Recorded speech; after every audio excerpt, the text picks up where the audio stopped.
J'espère que vous allez bien, j'espère que vous vous portez bien. Merci pour votre fidélité. Vous avez été très nombreuses et nombreux à nous suivre tout à l'heure pour la première émission de cette journée du dimanche 26 février 2023, où nous avons abordé les dessous de ce scandale à Paysera, la petite boîte OG Solutions, un centre d'appel. Chefna Arkinel, comme comment les jeunes ont été arrêtés, rabaissés, humiliés. Ils ont été présentés comme des bêtes de cirque, comme des animaux d'un zoo, devant des caméras de télévision, forcés à donner des témoignages qui n'ont aucun sens, alors que leur affaire, elle est simple, bête et précise, c'est une affaire simple, elle est bête, sans aucune importance plutôt.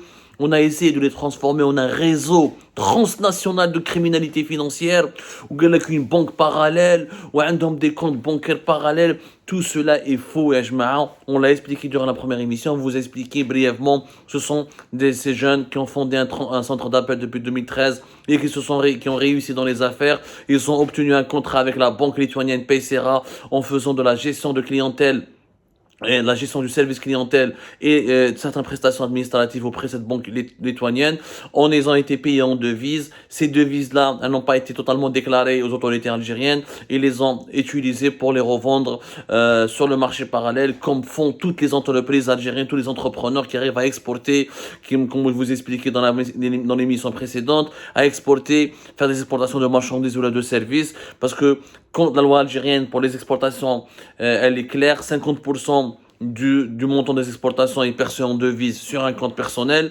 ou la professionnelle de l'entreprise, et 50% doit être perçu en dinars. Donc l'Algérie prive les exportateurs de services comme de marchandises de leurs recettes en devise. En plus, elle leur impose un taux de change qui est défavorable par rapport au taux de change qui est dans le marché parallèle. Il y a une différence qui peut aller de 40 jusqu'à 50%. Les devises sont plus chères à 40 à 50% dans le marché parallèle par rapport au marché de la Banque d'Algérie, au marché bancaire, ce qui n'est pas normal. Parce que le dinar, c'est un problème. La gestion de la monnaie en Algérie est à l'origine du sous-développement de notre pays, et elle sabote aussi toutes les voies possibles du développement de notre pays. Parce que nous avons une monnaie qui est artificielle, qui est faible et qui est gérée en totale déconnexion avec les règles de l'économie mondiale. C'est la Banque d'Algérie, qui subventionne, qui sponsorise le taux de change du dinar, et au lieu de le fixer à son taux réel, du coup, dans les banques, il coûte plus cher, et les devises, lorsqu'on fait la conversion devise-dinar, l'euro et le dollar vers le dinar, l'exportateur est beaucoup moins gagnant que lorsqu'il va épuiser ou écouler ces devises-là sur le marché parallèle. Et c'est pour cette raison que les exportateurs algériens ne déclarent pas ou sous-déclarent leurs exportations, ou ils essaient de se faire payer sur des comptes étrangers à l'abri du fisc algérien pour rapatrier leurs recettes en devises. Et ça, je réponds un petit peu à toutes les questions qui ont été soulevées tout à l'heure par nos explications techniques que nous avons fournies dans la première émission. Les jeunes, oui, l'évasion fiscale, oui, tu peux leur reprocher fraude à la facturation, ils déclaraient pas, ils facturaient pas réellement leurs exportations, parce que dans les exportations, il n'y a pas que les exportations de marchandises, il y a les exportations de services. Un centre d'appel exporte des services auprès d'une société étrangère qui va recourir à ce centre d'appel pour gérer ses clients basés en Europe. Exemple, faire des études, faire des études de marché, vendre un logiciel, faire des prestations informatiques, créer un site internet depuis l'Algérie. Tout ça, c'est des exportations de services que l'Algérie pourrait développer en laissant la liberté à ces entreprises de faire des contrats ou de gagner des marchés à l'étranger. Mais malheureusement, la valeur du dinar algérien, la gestion du taux de change et le fait que les exportateurs algériens n'ont pas droit à toucher l'intégralité de leurs recettes en devises, et qui malheureusement, lorsqu'ils touchent leurs recettes en devises, ils n'arrivent pas à récupérer leurs revenus selon le taux de change le plus avantageux, qui est celui du marché parallèle. Et malheureusement, ça pousse certains entrepreneurs algériens à tricher. Mais c'est de la tricherie bête et méchante, mais ce n'est rien, ce n'est pas un réseau criminel, ce n'est pas de la criminalité financière transnationale, ce n'est pas une banque parallèle, ce sont des gens qui ont récupéré leurs devises pour les vendre à travers leur compte Paysera et pour les vendre au marché parallèle à des Algériens et des Algériens qui ont besoin de ces devises-là pour se soigner, pour faire du tourisme, pour acheter des pour des biens sur des sites comme Amazon, Alibaba Express, etc. C'est une affaire toute simple. Maintenant, la question qu'on se pose, l'État algérien veut par exemple limiter les sorties de devises et ça reste illégal. Ok, puisqu'on va parler de la lutte contre l'illégalité et de la lutte pour les préservations des ressources en devises du pays et de la lutte pour récupérer le maximum d'argent de devises qui sont en Algérie pour qu'ils ne sortent pas illégalement vers l'étranger pour que ça reste dans le secteur bancaire. Et khoya, comme Rjel, allez-y arrêter les ballons du secteur informel. Moi, je comprends pas les policiers, les gendarmes et les services de sécurité. Ils s'attaquent à des jeunes qui ont des comptes PCRA. Parce qu'ils sont faciles à identifier, personne ne les protège, il n'y a pas de réseau criminel derrière eux. Au lieu d'attaquer des jeunes qui ont des cartes PCRA ou qui épuisent, qui font des transactions avec des petites sommes modiques, 1500 euros, 1500, 2000, 3000 euros, ça ne dépasse même pas 5000 euros généralement. روحوا جماعة informel qui chaque jour يجيبوا des centaines, des dizaines de milliers d'euros ويبيعوهم في سكوار Port-Saïd, pas loin de la wilaya d'Alger, pas loin du Parlement algérien, pas loin de la direction générale de la police de Bab el Oued, pas loin de la brigade de recherche de Bab Jdid, pas loin de tous les centres des services de sécurité. قدامهم والناس تبيع باللياس de billets, l'euro ou le dollar, la livre sterling et le dollar canadien, dollar américain, dollar canadien et d'autres devises qui sont vendues au vu de toutes les autorités. Pourquoi vous n'allez pas lutter contre ces gens-là? Pourquoi vous n'allez pas interpeller ces barons, ces mafieux?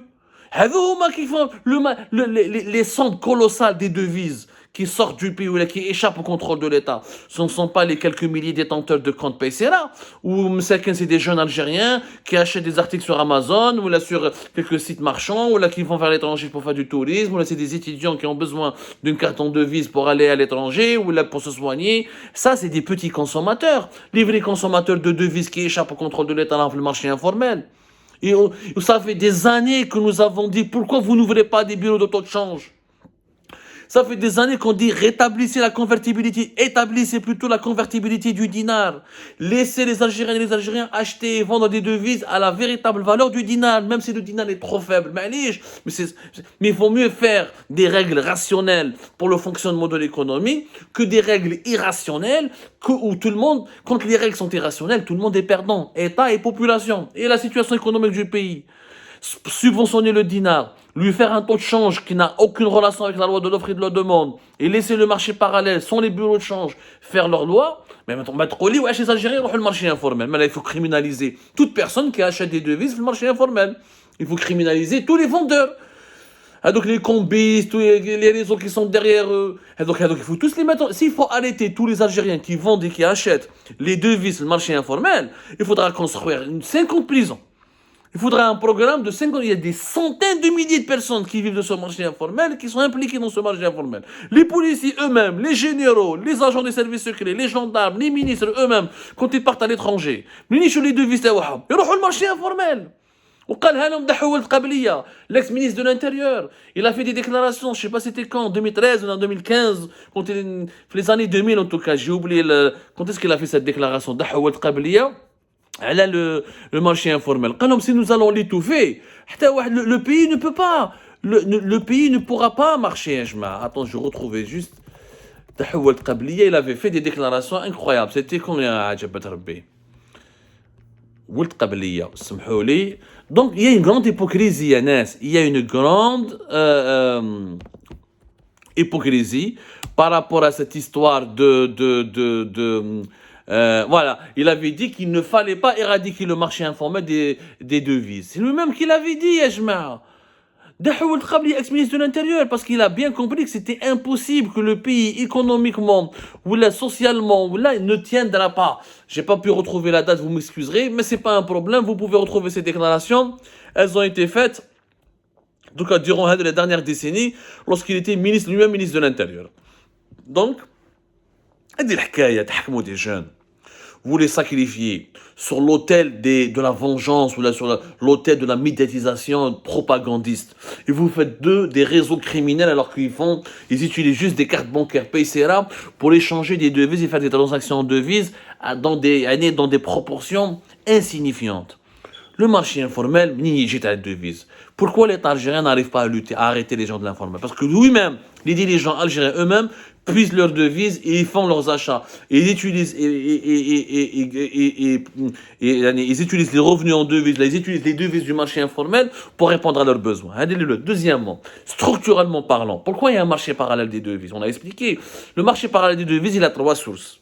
Entre les retraités algériens, les عايشوا في فرنسا et qui sont quittés la France pour vivre en Algérie et qui touchent leur retraite depuis la France, on les estime à 360 000.